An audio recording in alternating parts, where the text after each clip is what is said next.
ओम श्री गणेशाय नम नमस्कार बंधुगण आपण मानकु आम यूट्यूब चैनल को स्वागत। बंधुगण आजिर ए भिडियो रे आमे आपण मानकु कहबा पई जाउछु आगामी 3 दिनर स्थिति आपणकर किपरि रहिबो, केउ प्रकार ए आगामी 3 दिन को आपण प्लानिंग करिवे, ता सहित जदि आमे आपण मानकु कहबु केउ सब क्षेत्र रे आपणकु फायदा हेबो, केउ सब जिनिस रे आपणकु विशेष रूप रे सावधानता अवलंबन करबाकू पड़िबो, आपणकर लव लाइफ किपरि रहिबो, क्यारियर किपरि रहिबो, बिजनेस आ व्यापार किपरि रहिबो एवं ता सहित स्वास्थ्यर मध्य महत्वपूर्ण इनफॉरमेशन आमे आपण मानकु देबु। आउ ए वीडियो शेष रे आमे आपण मानकु किछि उपाय विषय मध्य कहिबु, जहा द्वारा आपण ए दिन को आहुरी अधिक शुभ और मंगलदायक सब्यस्त करि परिबे। तेणु आगो को वीडियो आरंभ करबा पूर्व आमर आपण मानकु रिक्वेस्ट कि जदि आपण आमर ए चैनल ले नुआ आछंती तो चैनल को सब्सक्राइब करंतु एवं सांगरे नोटिफिकेशन बेल को मध्य ऑन करंतु, जहा द्वारा समय समय रे सो अपलोड हेउतबा नुआ नुआ वीडियो रो नोटिफिकेशन आपण को मिलिबो। आसंतु जानिबा किपरि रहइबो ए आगामी 3 दिन आपणक पई विशेष भाबरे। जदि आमे आपण मानकु विशेष रूप रे कहबु, सबुठारु प्रथमे कहबु कि कोन आपणक पई ए 3 दिन रे पॉजिटिव रहबा पई जाउछि। जदि कहबा तो फ्रेंड्स, ए दिन रे प्रकृति आपणकु भरपूर साथ प्रदान करिबो। कौनसी लाभदायक एवं महत्वपूर्ण समाचार मिलिबा कारणरू आपण निजे निजकु आत्मबल एवं भावनात्मक रूप से बहुत अधिक सशक्त अनुभव करिवे। अटकी थिबा कार्य को पूरा करिबा पई मध्य आपण पूरा परिश्रम करिवे। ए दिन आपणक पई बहुत ही लाभदायक दिन साब्यस्त हेबाकू जाउछि। ए दिन रे कौनसी महत्वपूर्ण समाचार आपणको अवश्य मिलिबो। आर्थिक समस्या सुधुरिबो।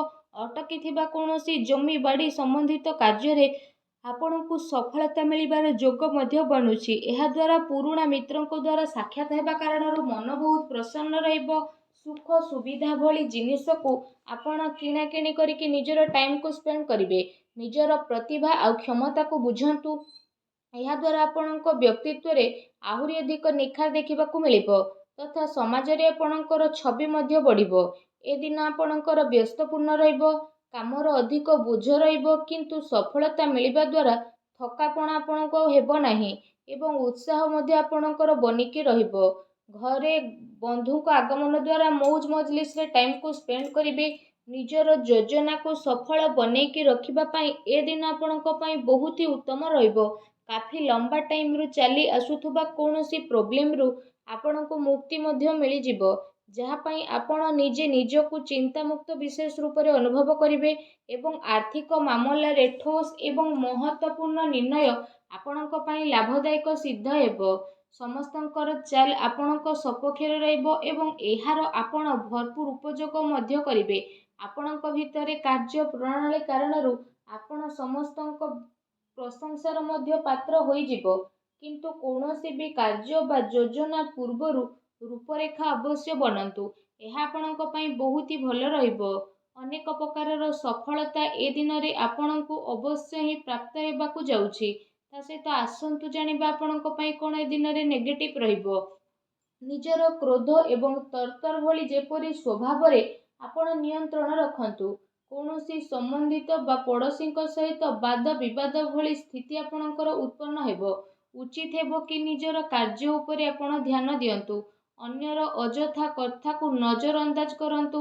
मन रे किछि भूल बुझामणा बा आशंका हेबार विशेष रूप रे संभावना रहिछि। निजर स्वभाव रे नियंत्रण रखंतु, कारण केबे केबे आपणकर क्रोधपूर्ण बाणी अन्य को आहत मध्य करि पारे।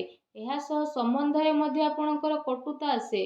आय संसाधन रे आपणकर कमी आसीबो, किंतु खर्च मध्य आपणकर बढ़िबो। सेथिपाई निज बजेट अनुसार खर्च करंतु।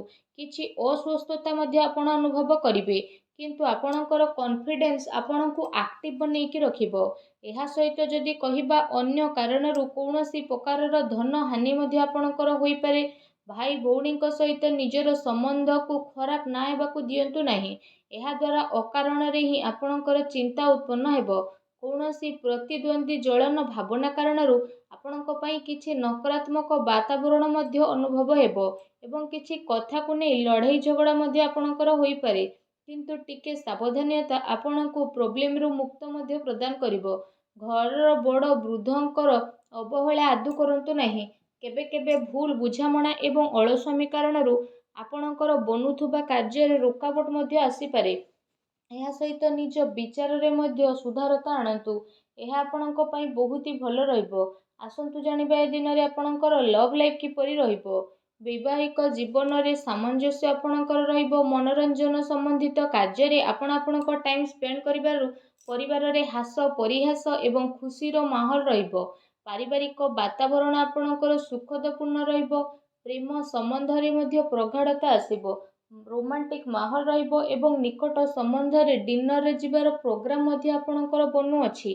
କାଫି ସମୟ ପରେ ଘରୁ ବାହାରିବା ଏବଂ ଲୋକଙ୍କ ସହ ମିଶିବା ଆପଣଙ୍କୁ ଖୁସି ଏବଂ ଶାନ୍ତି ପ୍ରଦାନ କରିବ। ପାରିବାରିକ ବାତାବରଣ ଖୁସି ଭରା ରହିବ। ଘରର ସମସ୍ତ ସଦସ୍ୟ ଜଣେ ଆଉ ଜଣଙ୍କ ସହିତ ଟାଇମକୁ ସ୍ପେଣ୍ଡ କରିବେ। ବାହାର ସମ୍ବନ୍ଧୀୟଙ୍କ ସହ ସାବଧାନ ରୁହନ୍ତୁ। ଏହାଦ୍ୱାରା ମାନହାନି ହେବାର ସମ୍ଭାବନା ରହିଛି। ପରିବାରର ଗତିବିଧି ଆପଣଙ୍କ ଉପରେ ଦେଖା ମଧ୍ୟ ଯିବ। କାହିଁକି ନା କାମର ବ୍ୟସ୍ତତା ପରେ ଆପଣ ପରିବାରକୁ ଟାଇମ୍ ଦେଇପାରିବେ ନାହିଁ। ସେଥିପାଇଁ ଆପଣ ସେମାନଙ୍କ ପାଇଁ କିଛି ଟାଇମ୍ ଅବଶ୍ୟ ବାହାର କରିକି ରଖନ୍ତୁ। ବୈବାହିକ ସମ୍ବନ୍ଧରେ କିଛି ସମୟରୁ ଚାଲି ଆସୁଥିବା ଟେନସନକୁ ଆପଣ ସୁଲଝେଇବାରେ ସଫଳ ପ୍ରଦାନ ହେବେ ଏବଂ ଘରର ବାତାବରଣ ପୁନଃ ସୁଖଦ ଏବଂ ମଧୁରପୂର୍ଣ୍ଣ ରହିବ। ଆସନ୍ତୁ ଜାଣିବା ଏ ଦିନରେ ଆପଣଙ୍କ ବ୍ୟବସାୟିକ କ୍ୟାରିୟର କିପରି ରହିବ। ଏ ଦିନରେ ବ୍ୟବସାୟରେ ପ୍ରଡକ୍ସନ ସମ୍ବନ୍ଧିତ କାର୍ଯ୍ୟରେ କମି ଆସିବା କାରଣରୁ ଚିନ୍ତା ରହିବ, କିନ୍ତୁ ଆପଣଙ୍କର ପେମେଣ୍ଟ ଆସିବା ଦ୍ୱାରା ଆର୍ଥିକ ସ୍ଥିତି ଆପଣଙ୍କର ମଜବୁତ ରହିବ। ସେଥିପାଇଁ ବେଶୀ ଟେନସନ ନେବାର ଆବଶ୍ୟକତା ନାହିଁ। ଉଚ୍ଚ ଅଧିକାରୀଙ୍କ ସହଯୋଗ ଆପଣଙ୍କୁ ଆପଣଙ୍କ କାର୍ଯ୍ୟରେ ସଫଳତା ପ୍ରଦାନ କରିବ। ତା ସହିତ କୌଣସି ବଡ଼ ଧରଣର ଅର୍ଡର ମିଳିବାର ମଧ୍ୟ ଯୋଗ ବନୁଛି। ସରକାରୀ ସେବାୟତ ବ୍ୟକ୍ତିଙ୍କ ଉପରେ କାର୍ଯ୍ୟର ଅଧିକ ବୋଝ ମଧ୍ୟ ଆପଣଙ୍କ ଉପରେ ରହିବ। କାର୍ଯ୍ୟ କ୍ଷେତ୍ରରେ କୌଣସି ନିର୍ଣ୍ଣୟ ଏକା ନିଅନ୍ତୁ ନାହିଁ। ଟିମ୍ ୱାର୍କ ବନେଇକି ଆପଣ ସବୁବେଳେ କାମ କରନ୍ତୁ। ଏହାଦ୍ୱାରା ବ୍ୟବସ୍ଥା ଉତ୍ତମ ବନିକି ରହିବ। ଆର୍ଥିକ ମାମଲାରେ କାହା ଉପରେ ଅଧିକ ଭରସା କରନ୍ତୁ ନାହିଁ, ନା କୌଣସି ପ୍ରକାରର ସମଝୋତା କରିବେ। ବ୍ୟବସାୟିକ କ୍ଷେତ୍ରରେ ଆପଣଙ୍କୁ ଆପଣଙ୍କର ପରିଶ୍ରମର ଅନୁରୂପ ବହୁତ ଭଲ ପରିଣାମ ମଧ୍ୟ ହାସିଲ ହେବ। ଏ ଦିନରେ ଆପଣଙ୍କୁ ଆପଣଙ୍କ ଭାଗ୍ୟର ଅଧିକ ସହଯୋଗ ମିଳିବ। ଚାକିରି ପେଶା ବ୍ୟକ୍ତି କୌଣସି ସରକାରୀ ମାମଲାରେ ଫସି ମଧ୍ୟ ପାରନ୍ତି, ତେଣୁ ସାବଧାନ ରୁହନ୍ତୁ। ବ୍ୟବସାୟିକ ପରିସ୍ଥିତି ଆପଣଙ୍କର ଅନୁକୂଳ ରହିବ। ନିଜର ପୁରା ଧ୍ୟାନ ବିଜନେସରେ କେନ୍ଦ୍ରିତ କରନ୍ତୁ। କୌଣସି ବଡ଼ ଲୋକଙ୍କର ମିଳିବାର ସମ୍ଭାବନା ମଧ୍ୟ ରହିଛି। ବ୍ୟବସାୟିକ ଗତିବିଧି ସମ୍ବନ୍ଧିତ ଯୋଜନା କୌଣସି ବାହାର ବ୍ୟକ୍ତି ଆଗରେ ଆପଣ ସେୟାର କରନ୍ତୁ ନାହିଁ। କେହି ଏହାର ଅନୁଚିତ ଉପଯୋଗ ମଧ୍ୟ କରିପାରେ ଏବଂ ଅର୍ଡର ସମ୍ବନ୍ଧିତ ସବୁ କାର୍ଯ୍ୟରେ ପକ୍କା ବିଲ୍ର ଆପଣ ଉପଯୋଗ କରନ୍ତୁ। ଚାକିରି କରୁଥିବା ଜାତକଙ୍କ ପାଇଁ ଏ ଦିନ ବହୁତ ହି ଲାଭଦାୟକ ଦିନ ରହିବାକୁ ଯାଉଛି। ଏହା ସହ ଚାକିରି ସମ୍ବନ୍ଧିତ ଏ ଦିନରେ ଆପଣଙ୍କୁ ବହୁତ ହି ଭଲ ଖୁସି ଖବର ଅବଶ୍ୟ ହିଁ ପ୍ରାପ୍ତି ହେବ, ଯାହାଦ୍ୱାରା ଆପଣଙ୍କୁ କାଫି ଖୁସିର ଅନୁଭବ ହେବ। ଆସନ୍ତୁ ଜାଣିବା ଏ ଦିନରେ ଆପଣଙ୍କ ସ୍ୱାସ୍ଥ୍ୟ କିପରି ରହିବ। ଗ୍ୟାସ୍ ଏବଂ ଏସିଡିଟି ଦ୍ୱାରା ଆପଣ ପ୍ରୋବ୍ଲେମ ରହିବେ। ଖାଦ୍ୟପେୟରେ ସଂଯମତା ରଖନ୍ତୁ। ବ୍ୟବସ୍ଥିତ ଦିନଚର୍ଯ୍ୟା ରଖିବା ପାଇଁ ଆପଣଙ୍କୁ ଆବଶ୍ୟକ ରହିଛି। ସ୍ୱାସ୍ଥ୍ୟ ମୌସୁମୀ ପରିବର୍ତ୍ତନ କାରଣରୁ ଥକାପଣ ଆପଣଙ୍କୁ ଅନୁଭବ ହେବ ଏବଂ କମଜୋରି ଅନୁଭବ ହେବ। ନିଜର ଇମ୍ୟୁନିଟି ସିଷ୍ଟମକୁ ଷ୍ଟ୍ରଙ୍ଗ କରନ୍ତୁ। ତା ସହିତ ନିଜ ସ୍ୱାସ୍ଥ୍ୟକୁ ଆହୁରି ଅଧିକ ଭଲ ରଖିବା ପାଇଁ ଆପଣ ପ୍ରତ୍ୟେକ ଦିନ ଯୋଗ କରନ୍ତୁ, ବ୍ୟାୟାମ କରନ୍ତୁ ଏବଂ ସୁସ୍ଥ ରୁହନ୍ତୁ।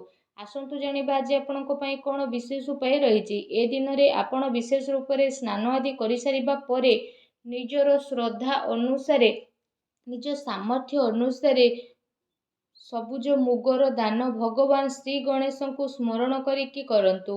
ଏପରି କରିବା ଦ୍ୱାରା ଭଗବାନ ଶ୍ରୀ ଗଣେଶଙ୍କ କୃପା ପ୍ରାପ୍ତ ହେବ ଏବଂ ଆପଣଙ୍କ ଜୀବନର ସବୁ ଦୁଃଖ କଷ୍ଟ ଦୂର ହେବ, ସବୁ ବାଧାବିଘ୍ନ ମଧ୍ୟ ଦୂରେଇ ଯିବ। ଆଶା କରୁଛି ଆଜିର ଭିଡ଼ିଓଟି ଆପଣଙ୍କୁ ଭଲ ଲାଗିଥିବ। ଭିଡ଼ିଓଟି ଭଲ ଲାଗିଥିଲେ ଭିଡ଼ିଓଟିକୁ ଲାଇକ୍ କରନ୍ତୁ। ଆଉ ଯଦି ଚ୍ୟାନେଲରେ ନୂଆ ଆସିଛନ୍ତି ତ ଚ୍ୟାନେଲକୁ ସବସ୍କ୍ରାଇବ୍ ମଧ୍ୟ କରନ୍ତୁ। ଧନ୍ୟବାଦ।